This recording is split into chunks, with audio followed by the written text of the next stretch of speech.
गैर कानूनी तौर पर मुकीम तमाम गैर मुल्कियों को मुल्क छोड़ने का हुक्म 1 नवंबर की डेडलाइन दे दी गई। 1 नवंबर से गैर कानूनी तौर पर मुकीम गैर मुल्कियों के कारोबार बंद होंगे, जायदादें जब्त की जाएंगी, सहूलतकारों के खिलाफ भी कार्रवाई होगी, मुआवनत करने वालों को इनाम मिलेगा। वज़ीर दाखिला की टास्क फोर्स कायम, निगरान वज़ीर आज़म की ज़ेर सदारत। एपेक्स कमेटी के अहम इजलास में बड़े फैसले, आर्मी चीफ समेत आला हुकाम एक ही छत तले जमा हुए। एलामिये में कहा गया कि ताकत का इस्तेमाल सिर्फ और सिर्फ रियासत का दायर इख्तियार है, किसी को ताकत की ज़बरदस्ती इस्तेमाल की इजाज़त नहीं। मुल्क पे किसी मुसल्लह गिरोह या तंजीम की कोई जगह नहीं। प्रोपेगेंडा करने वालों से साइबर कानून के तहत निपटा जाएगा। वज़ीर दाखिला सरफराज बुगटी का कहना है कि 24 खुदकुश हमलों में 14 में से अफगान मुलव्विस थे। पाकिस्तान में 44 लाख अफगान हैं, सिर्फ 17 लाख ही रजिस्टर्ड हैं।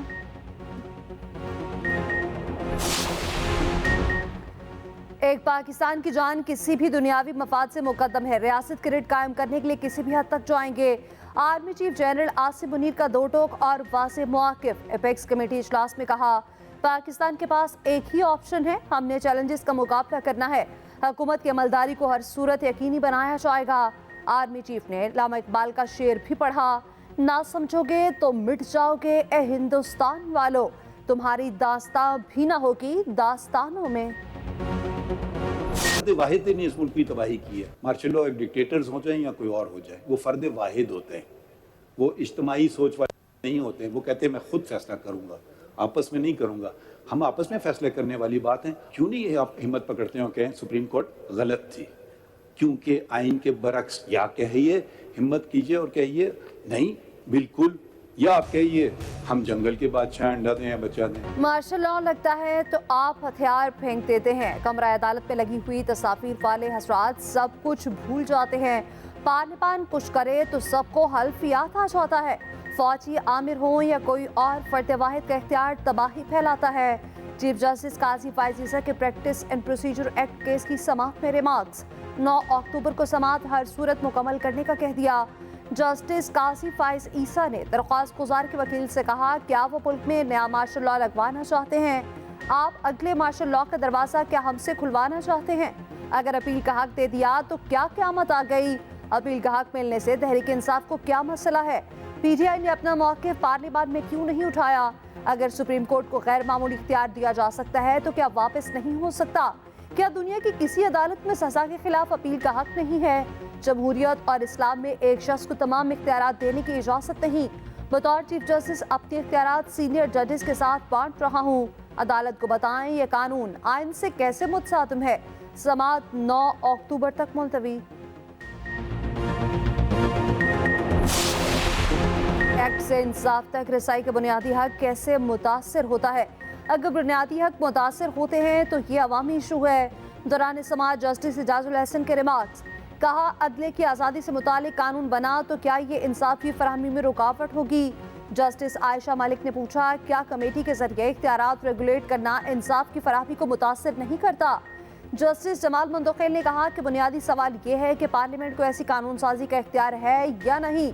जस्टिस अतर मिनल्ला ने सवाल उठाया कि ये कानून इंसाफ की रसाई का है, पार्लियामेंट क्यों कानून साजी नहीं कर सकती? जस्टिस मुनीब ने रिमार्क्स दिए, सुप्रीम कोर्ट गलती पर मुस्तकबिल में इसकी दुरुस्तगी कर सकती है। जस्टिस मंसूर अली शाह ने कहा कि पार्लियामेंट चीफ जस्टिस के इख्तियारात को रेगुलेट कर सकती है। जस्टिस इजाजुल हसन ने रिमार्क्स दिए कि रेगुलेट करने का इख्तियार सुप्रीम कोर्ट को हासिल है। आर्टिकल 184(3) में अपील का हक देने पर दिलचस्प बहस। वकील अजीज भंडारी ने दलाल देते हुए कहा, आर्टिकल पे कहाँ लिखा है कि इसका तलाक कानून के तहत होगा? किसी सियासी फैसले का दिफा नहीं करूंगा। असेंबली से मुस्ताफी होना सियासी फैसला था, तहरीक इंसाफ के हर इकदाम का जिम्मेदार नहीं। चीफ जस्टिस ने रिमार्क्स दिए कि आप सियासी जमात के वकील हैं तो जवाब भी देना होगा। आप पार्लियामेंट में यही खूबसूरत दलाइल देते तो आपकी बात मान ली जाती। अगर मैं कहूँ कि अजीज भंडारी हमेशा वक्त ज़ाया करता है, इसे अदालत में पेश होने से रोक देता हूँ, तो क्या करेंगे? अगर चीफ जस्टिस ने फैसला कर लिया तो मतलब अब कुछ नहीं हो सकता। पार्लियामेंट ने देखना है कि आर्टिकल 184(3) का गलत इस्तेमाल हुआ तो अज खुद के गलत इस्तेमाल पर पार्लियामेंट ने अपील का हक दिया। पाकिस्तान वर्ल्ड कप का दूसरा फॉर्मेट मैच भी हार गया। ऑस्ट्रेलिया ने 54 रन से शिकस्त दी। ग्रीन शर्ट्स की 352 का हदफ हासिल करने की भरपूर कोशिश, कप्तान की धुआंधार बैटिंग, बाबर आजम ने 90 रन बनाकर पूरी छोड़ी और इफ्तिखार अहमद ने 83 रन की इनिंग खेली। मोहम्मद नवाज ने भी 50 जड़ दी। पूरी टीम 337 रन बनाकर ही आउट हो गई। ऑस्ट्रेलियाई इनिंग्स पे मैक्सवेल 77 रन बनाकर नुमाया रहे। कैमरन ग्रीन ने 50 रन बनाए। हारिस रऊफ को 9 ओवर्स में 97 रन पड़े। उसामा मीर की 2, हारिस, मोहम्मद वसीम, शादाब और नवाज की एक विकेट। जिंदगी बहुत मुश्किल है। मुआशी तौर पे हम तबाही के दहाने पे खड़े हैं। इस बहरानी कैफियत और इन मुश्किलात में पाकिस्तान को, पाकिस्तान की कौम को दोबारा एक ऐसे आजमूदा लीडर की ज़रूरत है कि जो दोबारा से पाकिस्तान को जो है वो ट्रैक पे लेके आए। नवाज शरीफ अदालत में सरेंडर करेंगे। वो हिफाजती जमानत लेकर पाकिस्तान आएंगे।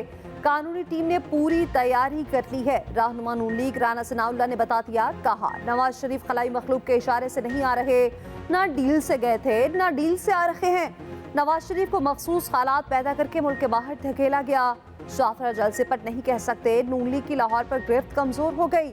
जिन्होंने नवाज शरीफ के साथ तजावुज किया किसी को नहीं भूलेंगे। वक्त आने पर मामलात सेटल होंगे। इस वक्त तरजीह अवामी मसाइल है। ख्वाजा आसिफ बोले कि 21 अक्टूबर नवाज शरीफ की वापसी की हतमी तारीख है। दहशतगर्दी से इलेक्शन पर कोई असर नहीं होगा। हल्का बंदियों के फौरी बाद इलेक्शन होने चाहिए। मरियम औरंगजेब कहती हैं कि लीगी कारकुनान ने कमर कस ली है। पूरी कौम 21 अक्टूबर को मीनार पाकिस्तान पर खुशहाली का इस्तकबाल करेगी। नवाज शरीफ के इस्तकबाल के कायल नहीं। मौजूदा हालात में इंतखाबात कुछ नहीं देंगे। शाहिद खान अब्बासी की लंदन में मीडिया से गुफ्तगू, बोले नवाज शरीफ की अदालती मामलात को दुरुस्त करने की जरूरत है। नई पार्टी की जरूरत है और ये बनेगी भी।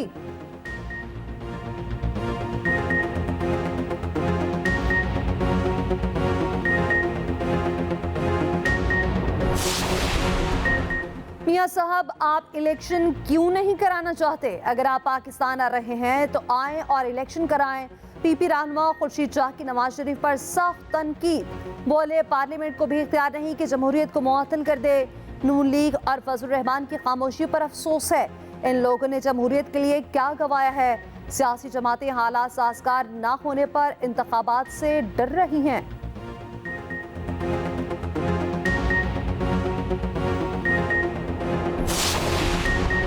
चेयरमैन पीटीआई को पार्टी ओहदे से हटाया जाए। तहरीक इंसाफ अभी भी गैर मुल्की ममनुआ फंडिंग ले रही है। पीटीआई को इंतखाबी निशान के लिए भी नाअहल करार दिया जाए। इलेक्शन कमीशन ने दरख्वास्तें दायर। 10 अक्टूबर को दरख्वास्तों पर इब्तदाई समाअत होगी। चेयरमैन पीटीआई के खिलाफ साइफर केस की समाअत आज अडियाला जेल में होगी। 190 मिलियन पाउंड केस में जमानत खारिज करने का फैसला भी चैलेंज। एहतसाब अदालत के फैसलों के खिलाफ इस्लामाबाद हाई कोर्ट में अपील दायर। जेल में चेयरमैन पीटीआई के तहफ़्फ़ुज़ का केस भी मुकर्रर। इस्लामाबाद हाई कोर्ट बुशरा बीबी की दरख्वास्त पर 5 अक्टूबर को समाअत करेगा।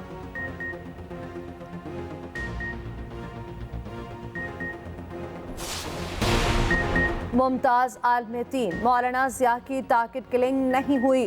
कराची पुलिस ने वाक़या डकैती मज़ाहमत करार दे दिया। DIG ईस्ट ने दावा किया कि कत्ल के 4 मुल्ज़िमान को गिरफ्तार कर लिया गया। गिरफ्तार मुल्ज़िमान स्ट्रीट क्रिमिनल्स हैं। कत्ल मज़ाहमत पर किया गया। मुल्ज़िमान कत्ल के सैकड़ों वारदातों में मुलव्वस पाए गए।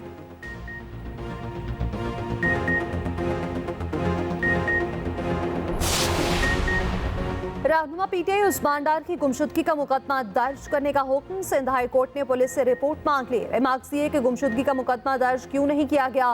मुकदमा दर्ज होगा तो तहकीकात होगी, सब सामने आ जाएगा। सेक्रेटरी दाखिला सिंध से भी 18 अक्टूबर को तहरीरी जवाब तलब।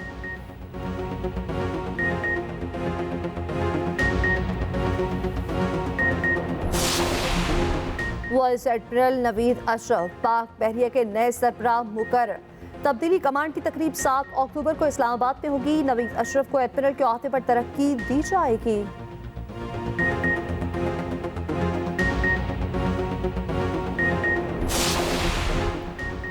बिजली चोरी रोकने के लिए लेस्को का बड़ा फैसला। बिजली चोरों के इलाकों में बत्ती बंद रहेगी। 30% से ज्यादा लॉसेस वाले फीडर्स पर बिजली 12 घंटे बंद रहेगी। शाम 6 से सुबह 6 बजे तक बत्ती नहीं आएगी। चोरी वाले इलाके की भी बिजली बहाल कराने के लिए कसूर के सियासी शख्सियात मुतहरिक। साबिक अरकान असम्बली का लेस्को हुकाम पर दबाव, वजारत तवानाई की किसी भी दबाव में ना आने की हिदायत। बिजली चोरी में कसूर का पहला नंबर। फेस्को रीजन में जबरदस्ती जुर्माने डालने के दबाव पर 9 SPOs एहतजाजन मुस्तफी हो गए। पाकिस्तान के रास्ते अफगानिस्तान दरामद की जाने वाली अशिया पर 10% प्रोसेसिंग फीस आयद। फेडरल बोर्ड ऑफ रेवेन्यू ने नोटिफिकेशन जारी कर दिया। हाथापाई केस में शेर अफजल मरफत को रिलीफ। इस्लामाबाद हाई कोर्ट ने पेश की इजाजत के बगैर गिरफ्तारी से रोक दिया। वकील PTI का नाम ECL में तो नहीं, तफसीलात तलब कर ली गई।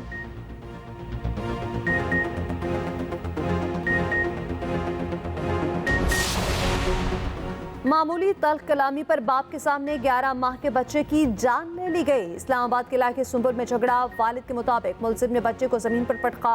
बेटे के साथ गली से गुजर रहा था जब मुलजिम हमलावर हुआ। वालिद की मुद्दत में मुकदमा दर्ज।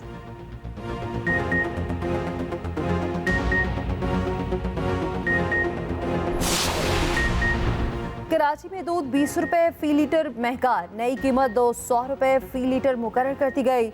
नोटिफिकेशन जारी। शहर कायद में दूध 230 रुपए के मन पाने नर्ख पर फरोख्त होने लगा। इजाफे से कीमत 250 रुपए तक जा पहुंचेगी।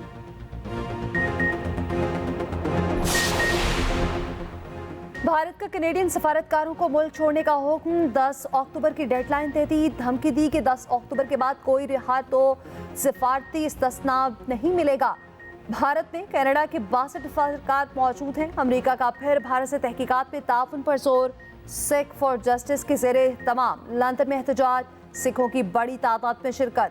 मोदी के खिलाफ अलग शगाफ नारे। दुनिया से भारतीय दहशतगर्दी का नोटिस लेने का मुतालबा कर दिया।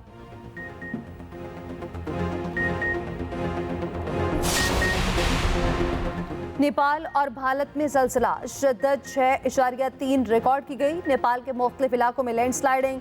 आम शाहराएं बंद हो गई। मुतादिद घर तबाह। 5 अफराद जख्मी हुए।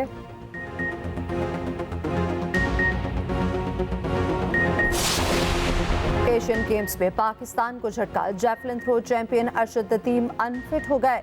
फाइनल की दौड़ से बाहर हो गए।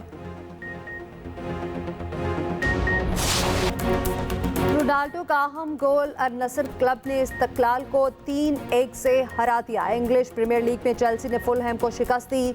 स्पेनिश लीग में लास पामास ने कैग्लियारी के खिलाफ मैच एकतरफा बना दिया। इटालियन लीग में फ्लोरेंटीना और मोन्सा ने अपने अपने मैच जीत लिए।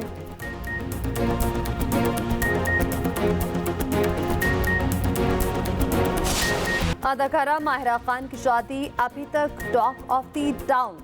सोशल मीडिया पर चर्चे जारी। अदाकारा ने शादी की तस्वीर और वीडियो जारी कर दी। माहिरा खान ने अपने शौहर को शहजादा सलीम करार दे दिया।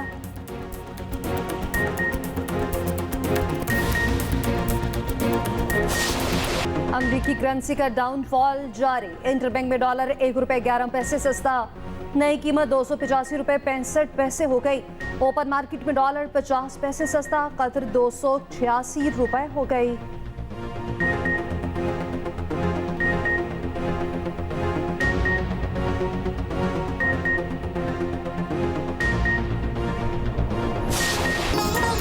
और वर्सटाइल गुलकार मसूद राना ने जो गाया अमर कर दिया। पर सितारों से जुदा हुए 28 वर्ष बीत गए। मसूद राना की आवाज का जादू आज भी बरकरार।